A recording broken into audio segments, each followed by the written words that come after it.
Today we're talking about the ultimate tips and tricks homebrewing video that will save you a ton of money, time, and headaches. And each tip is more powerful than the next, so stick around all the way to the end. This is me, 8 years of freaking out and throwing wrenches across the room, all condensed into a short video so you don't have to lose your mind. And I made a batch of beer last week and I caught myself slipping on a couple things I forgot I used to do, so it's time to learn from my mistakes. Trick number 1, when buying grain from a grain store, don't let them fill it into a paper grocery bag. Bring your own bucket. I've had these grain bags break on me way too many times and it's a nightmare. Number 2, pick and choose when you want to buy expired yeast. Only buy it if it's within a month from being expired and you get half off or you get it discounted and you know where the yeast is coming from. If you're buying White Labs yeast and you live in Texas, understand that White Labs yeast is made in San Diego and Asheville. You might have more peace of mind buying expired yeast closer to where it comes from if you don't trust delivery guys like me. Tip number 3, always have backup dry yeast. This stuff you can buy on Amazon. It will always outlive liquid yeast and you don't have to worry about the delivery guys keeping it cold. Yeast is living. That means it can die, and liquid yeast dies faster. This dry stuff used to have a stigma, but it's all hearsay. I know a ton of commercial breweries that use this stuff and make delicious beer. Next trick, snag a vacuum sealer for hops, but you don't need the one that's $200 that seals liquid. You can snag this on Amazon for about 40 bucks and it'll seal solids just great. And when you're buying hops, the biggest way to cut costs in homebrewing is to buy them by the pound. 1 ounce of hops can be $3 to $5 at your local homebrew store, but buying them by the pound can be around $1 per ounce. Yakima Valley is great for buying online, and Google coupon codes for additional promos. Number 5, make your own sparge arm if you're up for it. All you need to do is flip a long enough spoon upside down and use a little tape.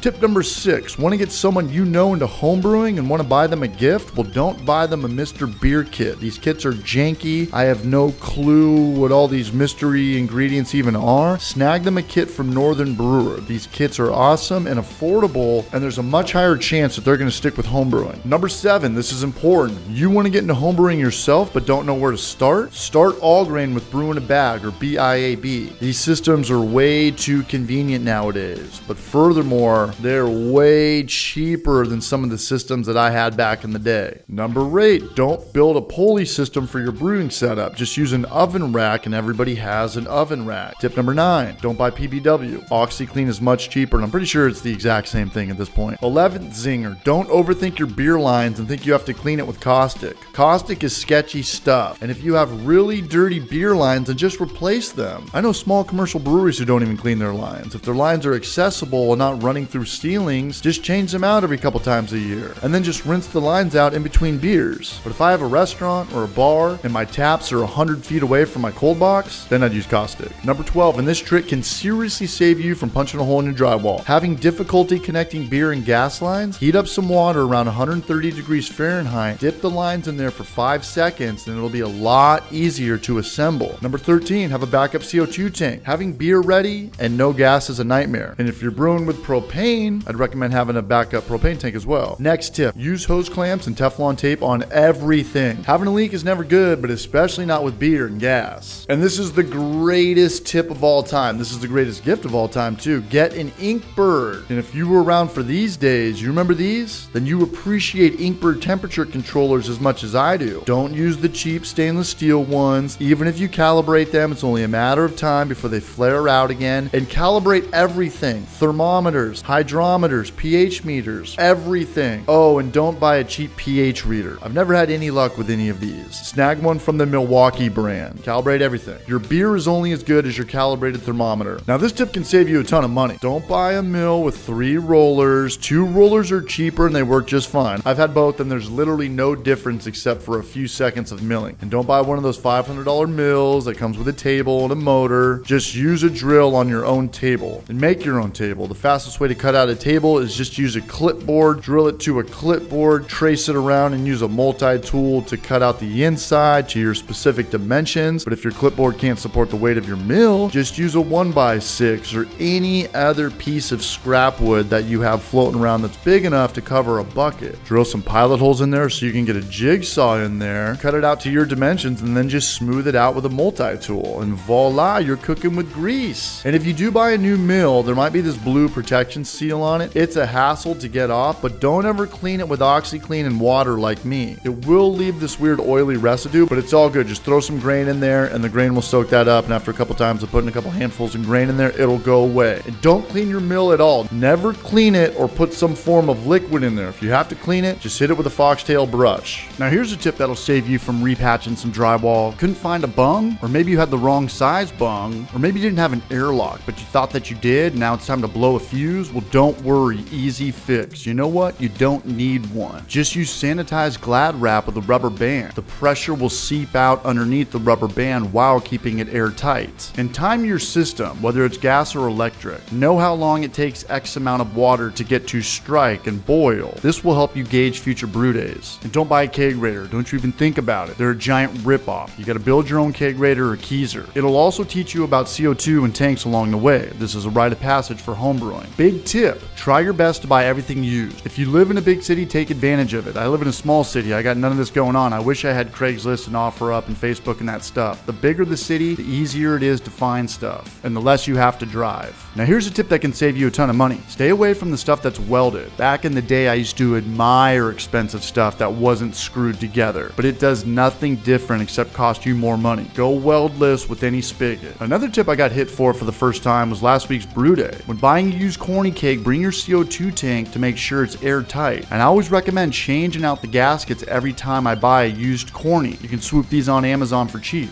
Next tip, chill in your sink if it's big enough. But I recommend putting some 2x4s underneath to support the weight. Don't just let your water run for 30 minutes. And I did a no-chill brew my last batch and it turned out great. So if you haven't tried it yet, maybe give it a go. And this trick will save you a ton of time. Always clean your homebrewing stuff right after you use it. It could be a hassle if you wait the next day or 6 months like me sometimes. Now here's a power move. Use more up-to-date homebrewing references. I'd stay away from stuff that's over 3, 4, 5+ years old. That goes for books, articles, magazines, and even YouTube videos. The game is changing all the time, and myths are getting busted left and right these days. And here's something you might want to think about if you're getting into homebrewing or you're moving. What system to buy? And I didn't even think about this in San Diego because you pretty much can brew outside year-round. But then I moved to Knoxville where it's freezing cold right now, so you might want to get an electric system where you can brew inside. Electric systems are more expensive, but hey, at least you can still brew. And last and not least is my favorite hack of all time, using sous vide grade magnets for dry hopping, so you're not letting oxygen in your fermenter. And I do enjoy the pictures that people send me on Instagram of their setup. It's cheap and it's an easy way to get hops in your beer. And if you have a big enough space in your fermenter to get your hand in, then this will work for you as well. And this list can go on forever. There's a million things I've learned along the way, like cleaning your dip tube from time to time with a pipe cleaner brush. But these are just the main tips and tricks that I wish I knew when I first started out to save a lot more time, money, and headaches. Now, do you agree with these tips? What's your favorite trick of all time? What's your biggest regret of all time? Let me know in the comments section. Thanks for watching this video, guys. I'll see you on the stream. And maybe that's the biggest tip. Subscribe to the Hoppy Hour on YouTube. There's a link to that channel pinned to the comment section of this video. All right, cheers.